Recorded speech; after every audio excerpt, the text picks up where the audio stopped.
King of the Year was also one of my first competitions. Yeah, didn't make the heat.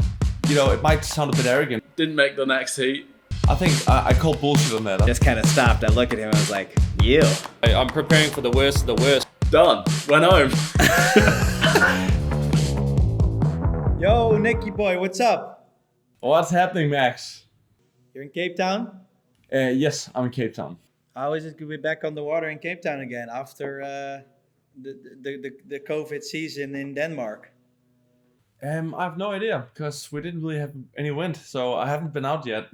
I've been here for like 3 days now without any wind, but tomorrow looks pretty promising, so it should be good. We're all ready for tomorrow. Hey, nice. Hey, it's Coda time again. I think you are the rider with probably the most Codas under your belt. I think you haven't missed one since Coda came to Cape Town. Do you still have nerves or different preparations, or is it business as usual to you? I think, to be honest, I've been competing for so many years in King of the Air, and having to want to win it. I won it in 2017. I think that's everyone's goal. As soon as you get that invite for the event, I think a lot of people they think podium, but they actually want gold. So whenever you hear someone say, "So what's your prediction for yourself?" I just want podium. I think I call bullshit on that. I think everyone definitely wants to win it. So as soon as you win it, for me, when I won it in 17, the things changed a bit because now I don't have to go into war to actually get that trophy again because I already have it.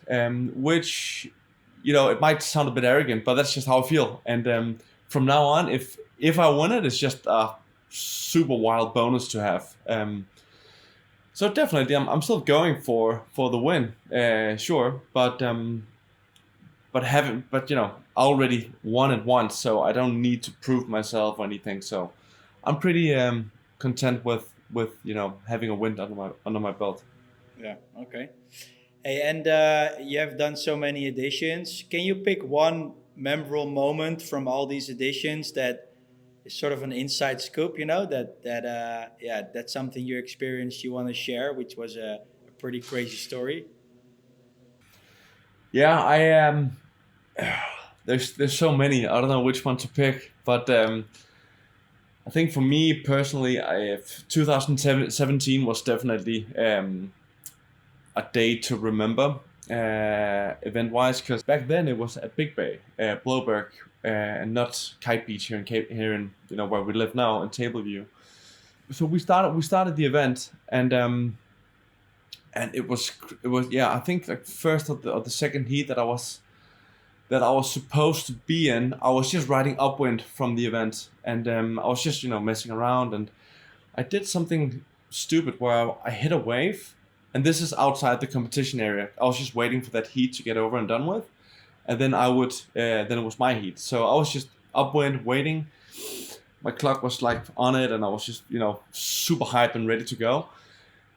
And then I hit a wave, and then I did like a few spins, and then I wanted to like land on the same wave that I took off on, but only like a small transition jump. And then I just landed straight on my ribs, and it hurted so bad. It felt like I just broke everything. It sounds a bit dramatic now, but that's how I remember it. I just felt like, I think I just broke my entire body. And then I went to the beach, and I had like issues breathing and stuff, and then I felt on my ribs, and I'm like, this feels wrong. It didn't feel like I broke something, but I could definitely feel like a little bent in one of my ribs. And then 2 minutes later, the event was blown off because due to no wind, or like too light wind. And I'm like, that's pretty lucky, because in like 5 minutes I was supposed to ride against Steven Eggersteig, I think it was. Would you be able to ride at that time if they would continued? Probably not. I don't know. It's hard to say. I would definitely have given it a go, but I would definitely have had my foot on the brake, because when it gets into your brain, you're like, I should hold back because this is so painful. and then you don't feel like landing on this side, and then I think automatically your body wants to land on that side, and you're not used to that, and so there's so many factors, in that scenario. So I probably would have given it a go, but I wouldn't have, made it that well. So yeah, I was very, very happy that it was blown off. I went straight home. I took my wetsuit off. I went straight to the hospital just to get it checked out. And I had a bended rib. So in that landing, it just like punched, all the air out of my lungs, and it bended one of my ribs. I even have the X-rays for it still. In the morning of the actual day, I had a painkiller, and it sort of, calmed my nerves a bit, and I couldn't feel. It was very local. It was a very like a local sort of painkiller. So I couldn't. I felt this like within like half an hour that, oh, this goes straight into my upper body. So I'm actually feeling pretty good now. I could definitely compete. So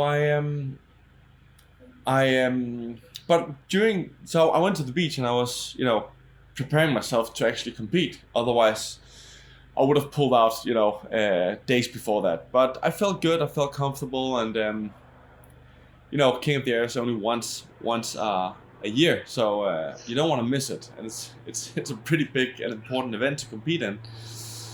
So I won my first heat, won my second heat, won my third heat, and throughout the whole day, like in all my breaks, I went upwind, and I just got super like within my introvert. I was just by myself. I didn't interact with any media, any crowd on the beach, like any friends, any riders. I was just by myself because I could feel that I was just like sort of waiting for the pain to hit my ribs again, and that freaked me a bit out. So I was just, walking around with my headphones on. I went straight like all the way upwind to Small Bay. If you ever been to Cape Town, there's like Small Bay and Big Bay. Yeah. So I walked all the way up to Small Bay upwind, and I was just sitting there like, it felt like meditating. It just felt, I was just like listening to some, old school jazz or something, just to like keep my nerves down. And I was just sitting there, and, like 10 minutes before my heat, I would walk downwind, launch my kite, and then go back out. And I was super chilled, and I was super like focused. And, I think what actually happened was I was so focused on not messing anything up. Because what happens if I actually hit my rib again? It might break. It might get worse. And just throughout the day, I just had such a smooth ride throughout the day. All my heat went like perfectly. I even landed a new trick. Everything was just perfect. Did the other riders knew that you were injured? No, I didn't tell anyone, because it's such a. For me, if someone tells me that, yeah, I'm dealing with my knee, but I definitely will compete, I'm like, yeah, come on, man, just it feels like people are bragging when they have something, It's like a bad excuse. So I really didn't tell anyone. I didn't say anything. But I must say, the day after and like the week after, I was just in bed, like with my hands up like this, just like slowly trying to get my breath works back. But yeah, pretty epic. So Nick Jacobsen in 2017 won the King of the Air with a bruised rib, being injured all day. But actually took some advantage of it by being so in your zone and taking care of it. Yeah, nice. Hey, and Nick, looking at the future, what how many years you will still compete in King of the Air? What are your plans? I guess it's a lot about experience here in Cape Town. You know where the waves are breaking, what the current is doing, what wind is doing. So it's a lot about experience. So my thing is that if I don't get podium this year, then I think that's it. So it could be my last King of the Air this time, but it could be, many more to go. It depends on the level. So no podium this time, then I'm out. Yeah, you consider that as stopping at your peak. You don't want to go on and get like a 10th or 8th place all the time. Then you rather be out and focus on other things within the sport. Yeah, definitely. Yeah, definitely. Okay. Well, then you have to get on the podium to get in the next year again. I'll do my best. Are you confident? How are you feeling about this year? You confident to reach the podium? I'm feeling good. I'm actually feeling pretty good. I've been training a whole bunch back home, and been living a healthy lifestyle for the past long time. And I think my mindset is, is changing slightly. Becoming a dad late December really put things into perspective. So I'm taking this one super serious. So let's see how that turns out. It might be bad, it might be good. Nice. Well, that's a good way to end it. We're gonna watch you for sure. Best of luck. Hope you get the podium and continue for many more years, because I think you're just part of Coda. And we'll see you out there. Okay, buddy. Later. Bye-bye. Later.